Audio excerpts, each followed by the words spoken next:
통장에 돈이 찍혔습니다. 퇴직금이요. 수십 년 버틴 값이 숫자 하나로 눈앞에 있어요. 근데 이 돈 진짜 얼마나 버텨줄까요? 2026년 5월 기준 퇴직연금 일시금 수령 계좌의 평균 수령액은 1,645만원입니다. 고용노동부가 발표한 공식 수치예요. 1,645만원. 4인 가족 생활비 기준으로 계산하면 7개월짜리 돈입니다. 잘하면요. 본격적인 이야기 시작하기 전에 구독과 좋아요는 저에게 정말 큰 힘이 됩니다. 자, 퇴직금이 목돈처럼 느껴지는 이유가 있어요. 한 번에 들어오거든요. 월급은 매달 들어오고 나가고 반복이잖아요. 근데 퇴직금은 달라요. 어느 날 갑자기 수십 년치 값이 숫자 하나로 통장에 딱 찍히는 거예요. 그 순간 뭔가 해결된 것 같은 느낌이 듭니다. 그 느낌 착각이에요. 행동경제학에서는 이걸 계좌분리 효과라고 해요. 큰 금액이 한꺼번에 들어오면 뇌가 그걸 별도의 자산처럼 마치 은행 금고 안에 영구 보존되는 것처럼 처리하거든요. 근데 그 금고 지금부터 매달 열립니다. 퇴직금 평균 1,645만원을 30년으로 나누면 한 달에 45,000원이에요. 커피 9잔짜리 노후입니다. 물론 이건 극단 계산이에요. 30년 근속이면 3억 가까이 되는 분도 있으니까요. 근데 그것도 30년 생활비로 나눠보면 한 달에 83만원이에요. 1인 가구 최소 생활비가 130만원대인 시대에 부족합니다. 처음부터 부족하게 만들어진 구조예요. 근데 이게 계산 문제가 아닙니다. 진짜 문제는 사람들이 그 돈을 받고 나서 어떻게 행동하느냐예요. 금융감독원 통계를 보면 2023년 기준 퇴직연금 수령자 중 연금으로 나눠받기로 선택한 비율이 10.4%예요. 처음으로 10%를 넘겼다고 보도자료가 자랑했는데요. 뒤집으면 89.6%가 한 번에 받아갔다는 얘기입니다. 10명 중 9명이요. 이유가 있어요. 목돈처럼 느껴지니까요. 퇴직하면서 쓸 곳이 먼저 눈에 들어오거든요. 그리고 그렇게 받은 돈은 평균적으로 3년에서 5년 안에 소진돼요. 노후를 위한 돈이 노후가 시작되기도 전에 없어지는 구조예요. 왜 빨리 없어질까요? 구멍이 3개 있어요. 첫 번째, 세금이에요.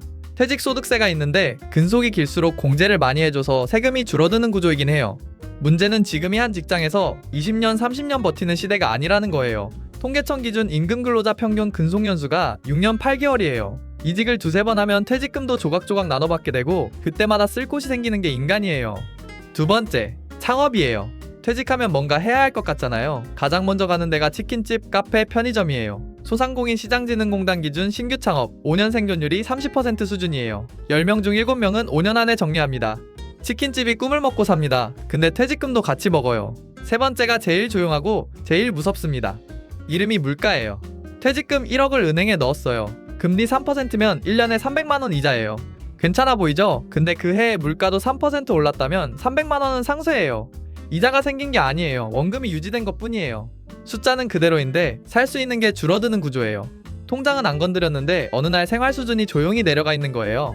여기서 저는 좀 불편한 얘기를 하고 싶어요. 한국 퇴직금 제도 1953년에 만들어졌어요. 근로기준법 제정과 함께요. 그때 기대수명이 51세였습니다. 51세요. 퇴직하면 얼마 살다 가는 시대였어요. 퇴직금이 노후준비 수단이 아니었어요. 퇴직 위로금이었던 거예요. 그 뼈대가 지금까지 이어지고 있습니다. 2026년 기대수명은 82세예요. 퇴직 후 삶이 30년이에요. 근데 퇴직금 공식은 여전히 1년 근무에 한 달치 월급이에요.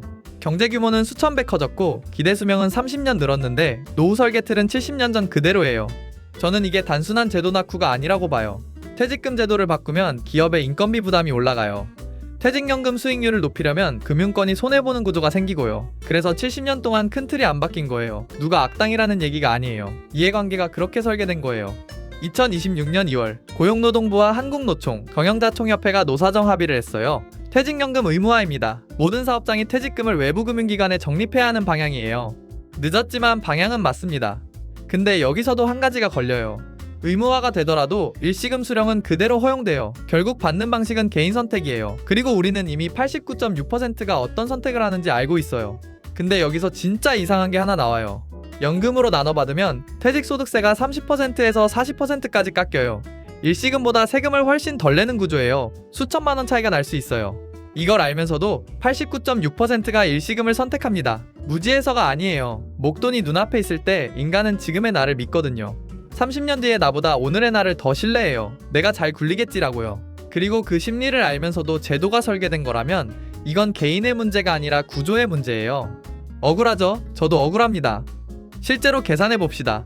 케이스 하나, 퇴직금 3천만원. 중소기업 15년 근속 기준으로 꽤 현실적인 숫자예요. 세금 떼고 나면 2,700만원 안팎이 손에 잡혀요. 여기서 자녀 학원비 몇 달치, 집수리 한번, 병원 좀 다니면요. 어느새 2천만 원이에요. 월 150만 원으로 생활하면 13개월짜리 돈이에요. 1년 조금 넘습니다. 케이스 둘, 퇴직금 1억. 대기업이거나 20년 이상 근속한 경우에요. 세금 떼고 9천만 원 전후. 여기서 창업 실패 한번 하거나 자녀 결혼 지원 한번 하면 5천만 원 이하로 내려가요. 월 200만 원 생활이면 25개월이에요. 2년 조금 넘어요. 케이스 셋, 퇴직금 3억. 30년 이상 근속한 경우에요. 꽤 많아 보이죠? 세금 떼고 2억 7천만 원. 월 250만 원 생활 기준으로 108개월이에요. 9년입니다. 55세에 퇴직하면 64세에 바닥나요. 기대 수명까지 18년이 남아있는데 퇴직금이 먼저 끝납니다. 국민연금이 있잖아요 라고 하실 텐데요. 2025년 기준 국민연금 평균 수령액이 월 65만 원 전후예요. 부부 합쳐서 130만 원이에요. 부족합니다. 그것도 꽤 많이. 결국 세 케이스 모두 같은 결론에 도달해요. 퇴직금은 노후 전체를 커버하는 돈이 아니에요. 퇴직금이 소진된 이유를 어떻게 버틸지가 진짜 문제인데 그 질문을 퇴직 전에 하는 사람은 많지 않아요. 퇴직하고 나서야 계산하게 돼요. 그리고 그때는 이미 조금 늦은 거예요. 퇴직금을 받는 순간 기분이 좋아집니다. 수십 년 버틴 값이 눈앞에 있으니까요. 근데 그 숫자는 끝이 아니에요. 시작점이에요. 그것도 이미 줄어들고 있는 시작점이에요. 저는 이 구조가 개인의 무관심이나 계획 부족 때문이라고 생각하지 않아요. 처음부터 30년짜리 노후를 버티도록 설계된 돈이 아니거든요. 그리고 그 사실을 아무도 퇴직 전에 제대로 알려주지 않아요. 퇴직금 통장에 찍히는 날 대부분은 숫자를 봅니다. 근데 그 숫자 뒤에 붙어야 할 게 하나 있어요. 몇 년짜리인지요. 이상 돈의 속마음이었습니다. 고맙습니다.